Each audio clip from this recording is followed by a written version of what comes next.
Olá, hoje 4 de janeiro, quinta-feira, prepara o teu cafezinho e vamos juntos para mais um dia de Café com Lécio. Em nome do Pai, do Filho e do Espírito Santo. Amém. Pai nosso que estais no céu, santificado seja o vosso nome. Venha a nós o vosso reino e seja feita a vossa vontade, assim na terra como no céu. O pão nosso de cada dia nos dai hoje. Perdoai-nos as nossas ofensas, assim como nós perdoamos a quem nos tem ofendido. Não nos deixeis cair em tentação, mas livrai-nos do mal. Amém. Ave Maria, cheia de graça, o Senhor é convosco. Bendita sois vós entre as mulheres e bendito é o fruto do vosso ventre, Jesus. Santa Maria, Mãe de Deus, rogai por nós, pecadores, agora e na hora da nossa morte. Amém. Glória ao Pai, ao Filho e ao Espírito Santo, como era no princípio, agora e sempre. Amém. São José, rogai por nós. Continuamos unidos. Em nome do Pai, do Filho e do Espírito Santo. Amém.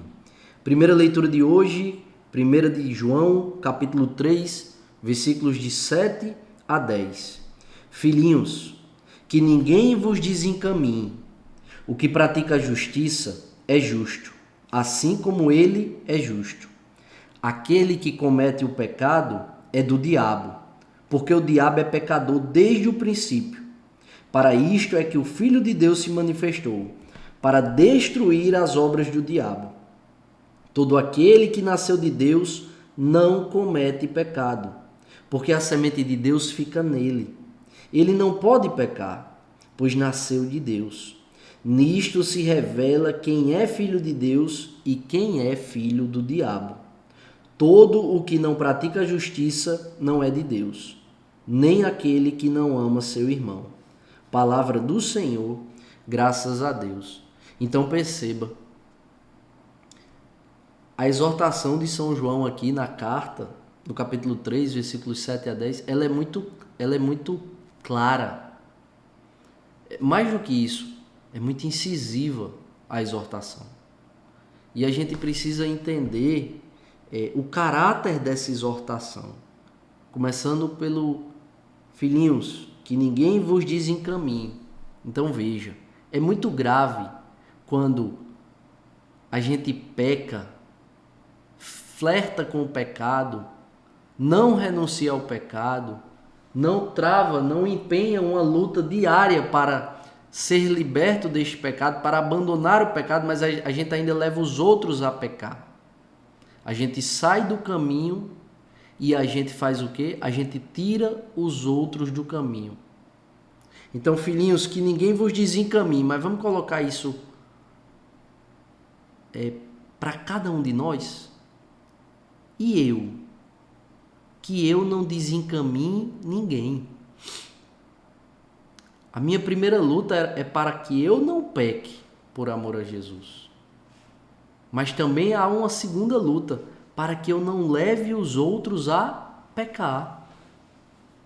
Porque, como discípulos de Jesus, como seguidores do Senhor, nós devemos levar o outro para a graça e não para o pecado. Então, filhinhos, que ninguém vos desencaminhe. Essa exortação, essa ordem, ela tem dois aspectos muito importantes. Primeiro, a quem eu tenho emprestado os meus ouvidos? A quem eu tenho emprestado os meus olhos? Os meus sentidos têm apreendido que mensagens? Por quê? Porque o que eu escuto me leva para Deus ou me tira de Deus? O que eu leio me conduz à vontade de Deus, desenvolve em mim uma vontade, um ardente desejo de ser um homem de Deus, de ser uma mulher de Deus, ou me desencaminha? Porque, ora, se me desencaminha, eu preciso abandonar esse hábito. Eu preciso abandonar essa leitura. O que eu vejo na televisão, o que eu vejo no celular, me leva a amar ainda mais a Deus, a amar o próximo, a renunciar ao meu egoísmo, a renunciar às minhas concupiscências, ou muito pelo contrário?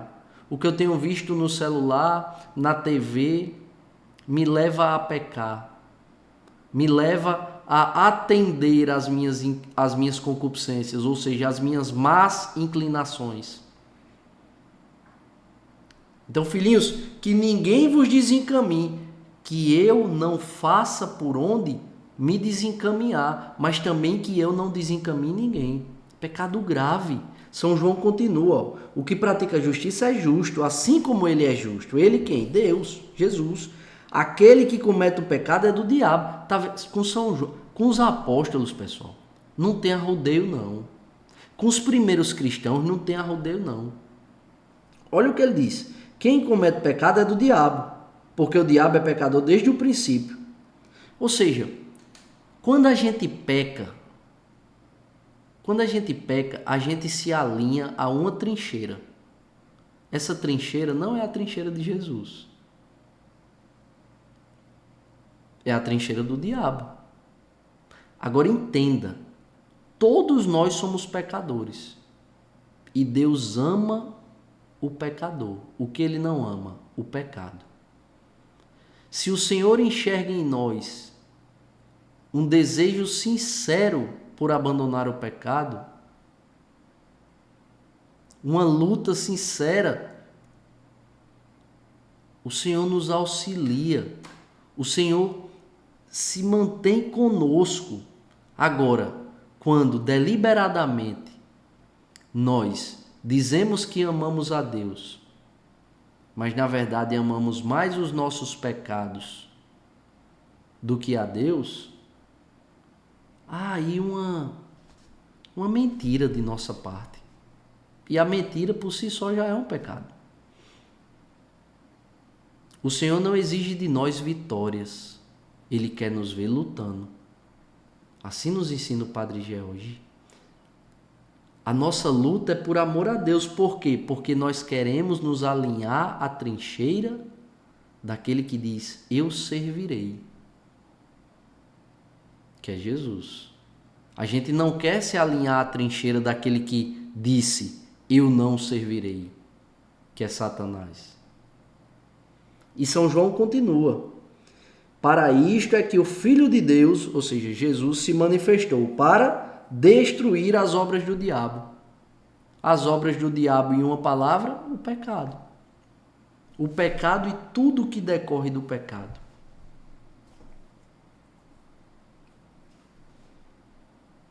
Porque quem peca, quando nós pecamos, nós nos afastamos da graça de Deus.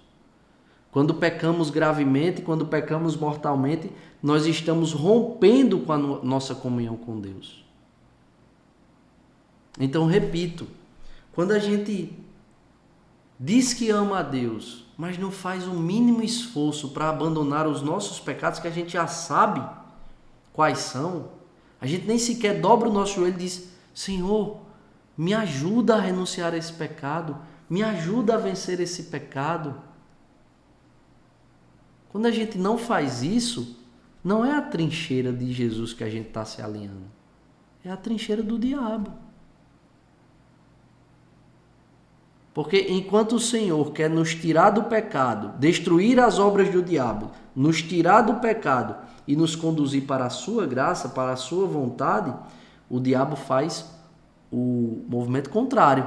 Ele quer nos tirar da graça de Deus e nos colocar no pecado. E o pecado compromete a nossa consciência. A gente vai pecando, aí já começa a pensar que aquilo não é pecado. Consciência comprometida. Já não enxerga o pecado tal qual ele é, como pecado. Acha que não é nada demais. Aí isso vai gerando em nós uma tibieza, ou seja, um arrefecimento pelas coisas de Deus, um esfriamento de coração. Aí a gente não quer ir na missa, a gente não quer confessar, a gente não quer rezar, a gente começa a desvalorizar, ser indiferente e desvalorizar a vida sacramental. É uma bola de neve, mas é uma bola de neve que caminha para o abismo. E esse abismo tem fogo. E quando a bola de neve cai no abismo, ela derrete. Acabou-se. Então, é preciso que a gente olhe, escute essa exortação, leia essa exortação de São João e tome posse. Todo aquele que nasceu de Deus não comete pecado, porque a semente de Deus fica nele, o Espírito Santo. Todo aquele que nasceu de Deus. Quando é que a gente nasce de Deus? Quando a gente é batizado em nome do Pai, do Filho e do Espírito Santo. Quando a gente recebe esse batismo do Espírito Santo, a gente nasce novamente. É um novo homem, é uma nova mulher que luta ardentemente para não pecar. Agora, quando a gente bota na cabeça assim, eu vou pecar porque eu peco, aí eu vou, me confesso e tô... Que conversa!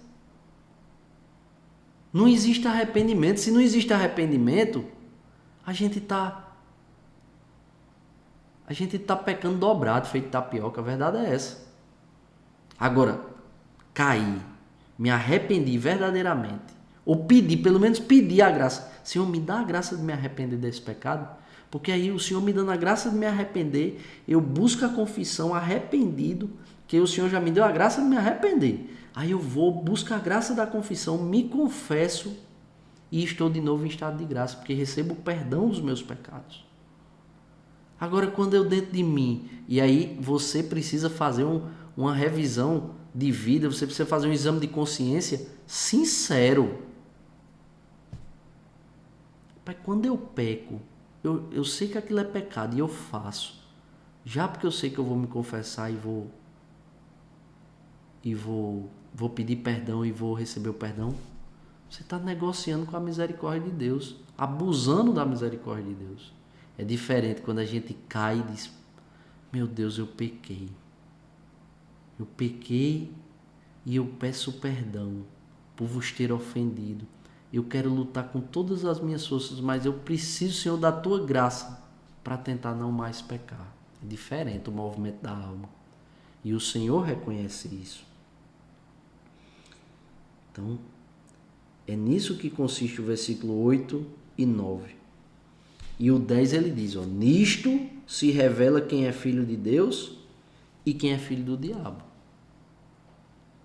Porque quando a gente peca deliberadamente, quando a gente não faz o mínimo esforço para renunciar ao pecado, a gente não está servindo a Deus, não. A gente está servindo ao diabo. Quem está dizendo isso é Vitor? Não. Quem está dizendo isso são as Sagradas Escrituras por meio da primeira carta de São João, capítulo 3, versículo 10. Está lá. Todo que não pratica a justiça não é de Deus. E praticar a justiça é viver a vontade de Deus. Praticar a justiça é viver uma vida pautada nas Sagradas Escrituras. Praticar a justiça é viver uma vida segundo o agir concreto do Espírito Santo. Praticar a justiça é não ter medo de viver a vontade de Deus. É ter um medo, na verdade, de ofender a Deus, de magoar ao Senhor, de não amar a Deus. Esse deve ser o nosso temor. E não a rejeição, e não a mortificação da nossa própria carne, em prol do abandono da vida velha, em uma palavra, em uma expressão, do abandono do pecado, do nosso pecado. Todo que não pratica a justiça não é de Deus. Aí ele termina. Nem aquele que não ama seu irmão. Eu vivo na igreja, eu faço Alexio todo dia, eu rezo todo dia, mas eu sou incapaz de perdoar. Não é de Deus. Está servindo ao diabo. Por quê? Porque quem não perdoa é soberbo. Quem não perdoa usurpa o lugar de Deus. Porque se Deus nos perdoa todos os dias, quem sou eu e você? Quem somos nós na fila do pão para não perdoar quem nos ofende? Agora é fácil perdoar? Não é fácil perdoar. A gente precisa pedir a graça a Deus. Senhor, me dê a graça de perdoar o meu irmão. Me dê a graça de olhar com misericórdia, com compaixão para o meu irmão. Por quê? Porque isso é ato concreto de amor. Vivo na igreja, mas sou incapaz de doar o meu tempo para ouvir a quem precisa. para cuidar de quem precisa ser cuidado, para fazer a minha parte por amor àqueles que mais precisam ser amados. Não é de Deus.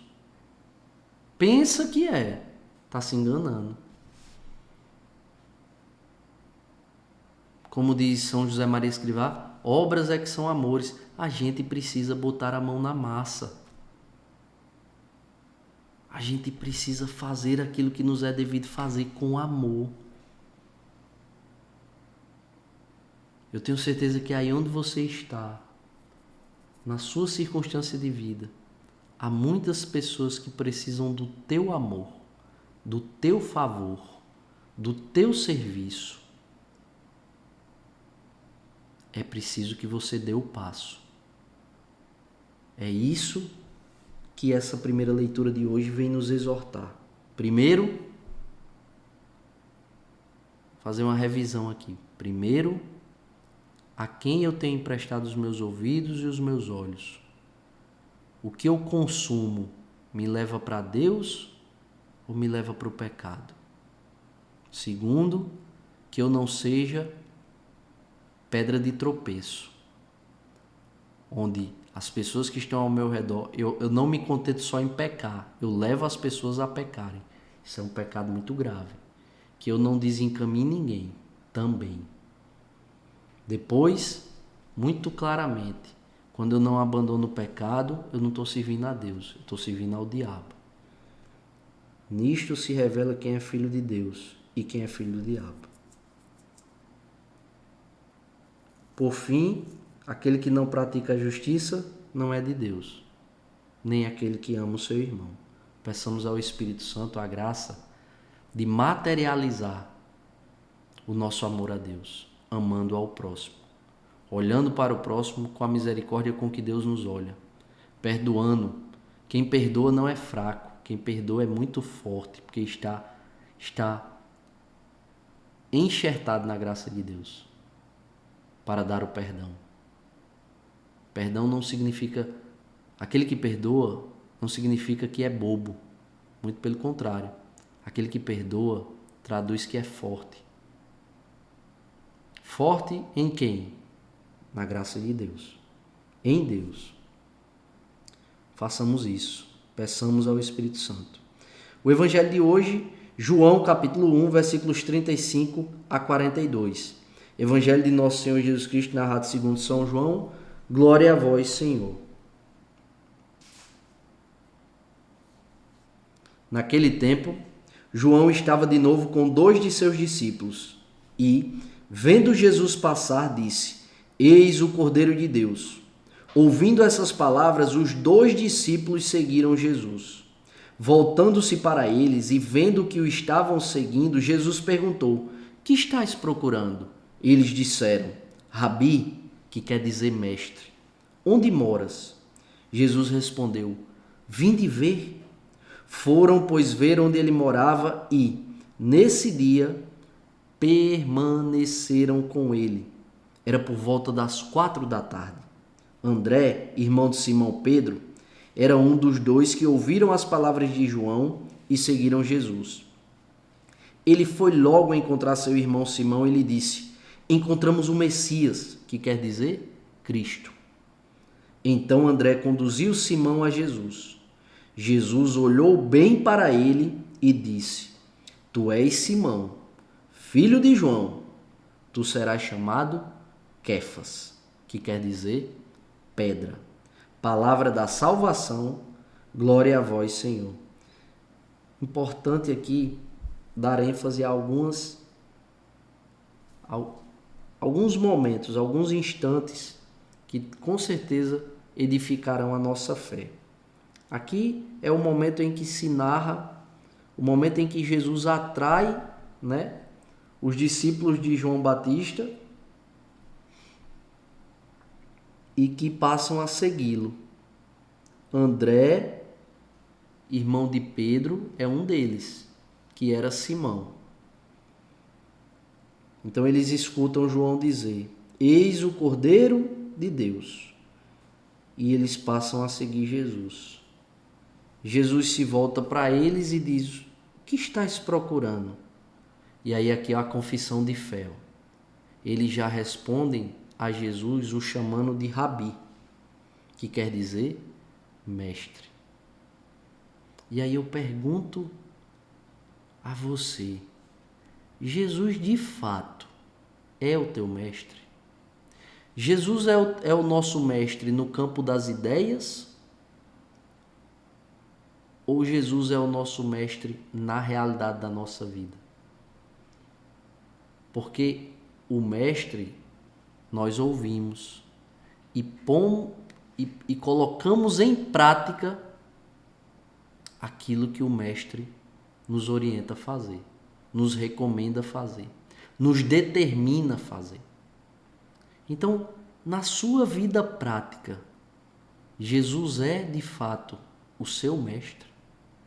Você pode ir olhando para a sua vida, para os seus comportamentos, para as suas condutas, você pode dizer: Jesus é o meu mestre?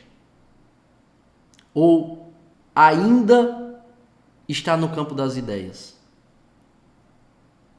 Jesus é o meu mestre na minha imaginação. Jesus é o meu mestre no meu desejo.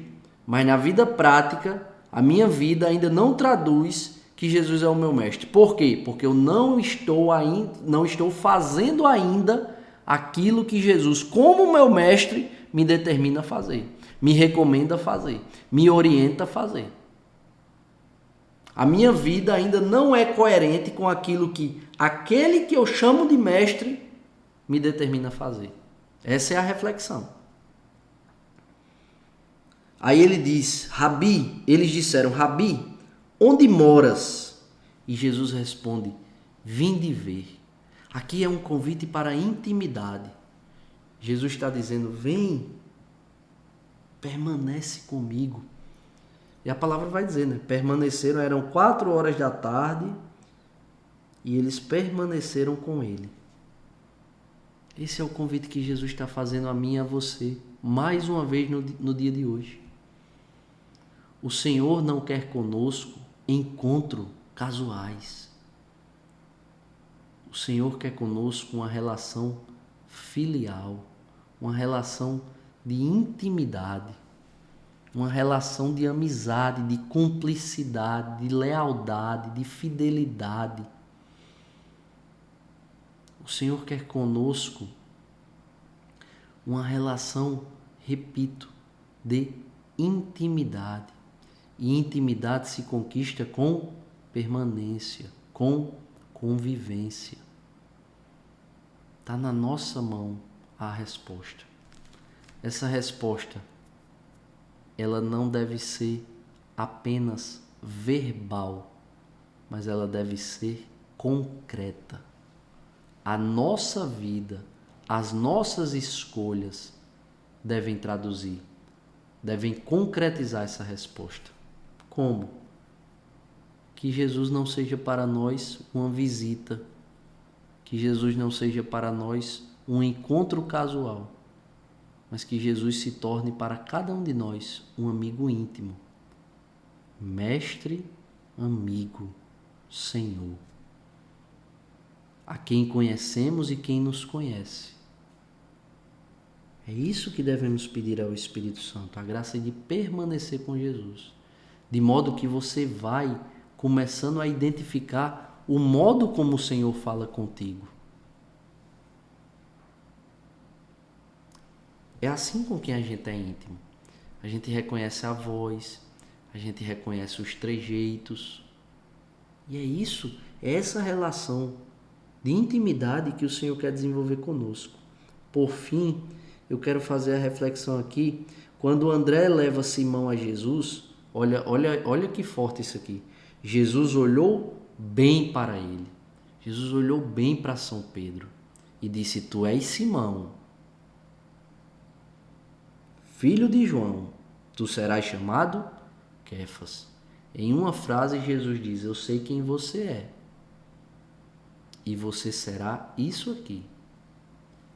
Sabe o que é isso? Jesus está falando para mim e para você.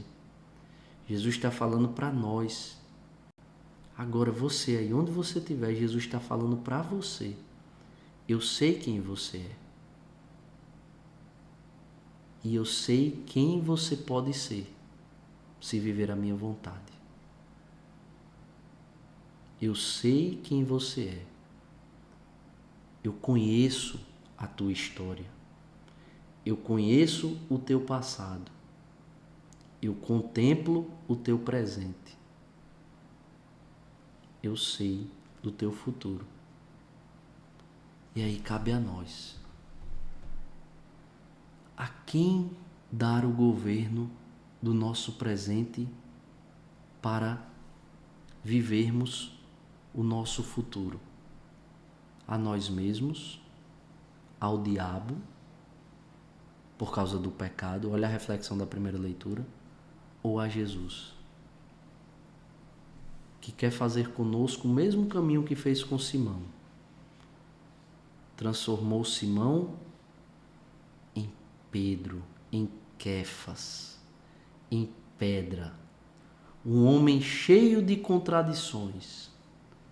Foi transformado no primeiro Papa, capaz de, no seu martírio, pedir para ser crucificado de cabeça para baixo, porque não era digno de morrer como o seu mestre, como o seu Senhor. Olha a virtude da fortaleza imensa em São Pedro. A mesma coisa que fez com São Pedro, o mesmo caminho, não digo o caminho do martírio, mas o caminho da forja. Ele quer fazer conosco. O Senhor sabe quem é você. E o Senhor sabe em quem Ele pode te transformar se você abraçar a vontade dEle e viver sob a sua graça. Está na nossa mão. Ou melhor dizendo, está na sua mão. Peça ao Espírito Santo a graça de corresponder, para que o Espírito Santo possa transformar você no homem e na mulher que Deus sonhou que você fosse quando te criou. Que Deus nos abençoe e nos aprove a cada passo. Se vivo, vivo pela misericórdia do Senhor.